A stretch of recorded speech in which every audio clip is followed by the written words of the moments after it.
أنا جوزي كان مسافر وكنت قاعدة أنا وابنه وكنا قاعدين نتفرج على فيلم، وهو جاي من بره كان جايب حلويات كتير وأنا كنت قاعدة، وقام رقنيها كلها في حجري وقال لي يلا علشان نسهر، والحاجات دي كلها لزوم السهرة وعلشان السهرة تكمل وتكون حلوة. يعني كان جايب كده حاجات زي لب وكراميلا وشوكولاتة وسوداني، حاجات زي كده، وقال لي أنا هدخل أغير هدومي وهجيلك على طول. وفعلا دخل علشان يغير هدومه، بس لقيته طالع لي ومش لابس غير بس الشورت وبس. فأنا قلت له إيه اللي أنت لابسه ده؟ قال لي عادي، يعني الجو حر، ولا أنت مكسوفة مني؟ قلت له لأ عادي، مش مكسوفة ولا حاجة، كل الحكاية بس علشان أنا أول مرة أشوفك وأنت كده.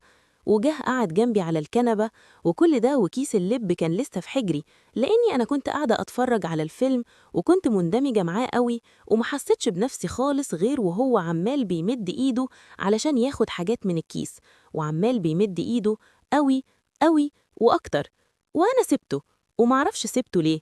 المهم إن الموضوع كان عمال بيزيد أكتر، لدرجة إن أنا كنت مبسوطة قوي بالإحساس اللي أنا حساه، ومرضتش إن أنا أقوم أجيب أطباق علشان أحط فيها الحاجات، علشان كنت مبسوطة قوي بالإحساس اللي أنا كنت حاسه بيه.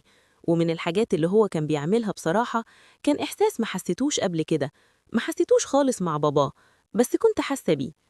المهم إن الموضوع اتطور قوي، لدرجة وإحنا يعني كنا قاعدين بنتفرج على الفيلم، جات لقطة كده رومانسية قوي في الفيلم، وبقينا إحنا الاتنين قاعدين بنبص لبعض كده.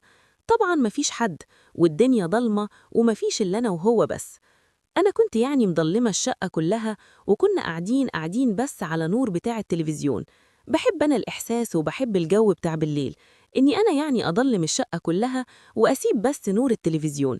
وهو بدأ يقرب عليا أكتر وأكتر، وأنا كنت مستسلمة على الآخر، وكنت مبسوطة وكنت حابة الإحساس ده.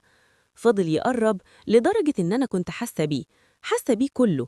هي طبعا يعني كلها كانت حاجات خارجية، بس أنا سبت نفسي خالص.